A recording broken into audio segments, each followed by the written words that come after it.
कांग्रेस के प्रदेश अध्यक्ष नाना पटोले ने महाराष्ट्र के उप मुख्यमंत्री देवेंद्र फडणवीस को महाराष्ट्र का सुपर सीएम कहा है। उन्होंने उप मुख्यमंत्री अजित पवार के दादागिरी का जिक्र करते हुए सत्तारूढ़ शिवसेना के विधायकों का भी मजाक उड़ाया है। नाना पटोले ने उस सवाल का जवाब दिया जिसमें सभी विभागों को मुख्यमंत्री एकनाथ शिंदे से मंजूरी लेने के लिए फाइलों को पहले अजित पवार और फिर देवेंद्र फडणवीस के माध्यम से स्थानांतरित करने का निर्देश दिया गया था। पिछले महीने ही अजित पवार ने शरद पवार द्वारा स्थापित राष्ट्रीय कांग्रेस पार्टी से अलग होकर सत्तारूढ़ शिवसेना भाजपा से जुड़े थे।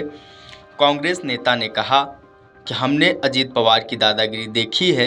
शिवसेना के विधायकों ने एकनाथ शिंदे के नेतृत्व में अजित पवार पर आरोप लगाते हुए एमबीएम सरकार को गिरा दिया था और अब उन्हीं के साथ सरकार में शामिल हो गए हैं। उद्धव ठाकरे के नेतृत्व वाली महाविकास अघाड़ी सरकार में वित्त मंत्रालय देखते थे। पिछले साल जून में एकनाथ शिंदे के अपने विधायकों के साथ शिवसेना से अलग होने के बाद एमवीए सरकार गिर गई थी, जिसके बाद शिंदे ने भाजपा के साथ राज्य में सरकार बनाई। पिछले महीने शरद पवार से अलग होने के बाद अजित पवार और उनके 8 विधायकों ने मंत्री के तौर पर राज्य सरकार में शपथ ली थी। आपको बता दें, उनका ये बयान तब आया है जब महाराष्ट्र की एकनाथ शिंदे सरकार में तीनों सहयोगी दलों के बीच खटपट की खबरें सामने आ रही हैं। बताया जा रहा है कि सरकार में शामिल नए सहयोगी दल एनसीपी के नेता और राज्य के उप मुख्यमंत्री अजित पवार के कामकाज के तरीके और एक तरफा फैसले लेने के कदम से न केवल मुख्यमंत्री एकनाथ शिंदे की अगुवाई वाली शिवसेना बल्कि बीजेपी भी नाखुश है।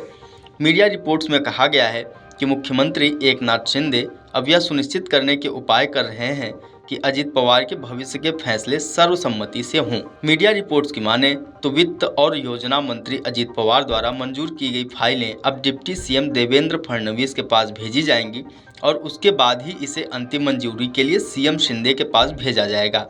पिछले कुछ दिनों में अजित पवार द्वारा लिए गए कई फैसलों के बाद यह नई व्यवस्था मुख्यमंत्री की तरफ से बनाई गई है।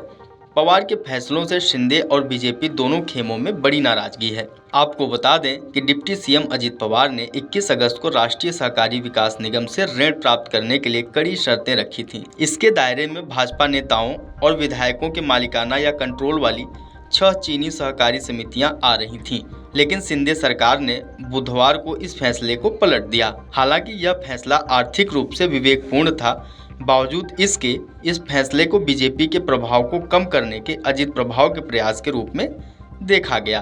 Video desk अमरउजाला.com। अमर उजाला अब आपके टीवी पर भी।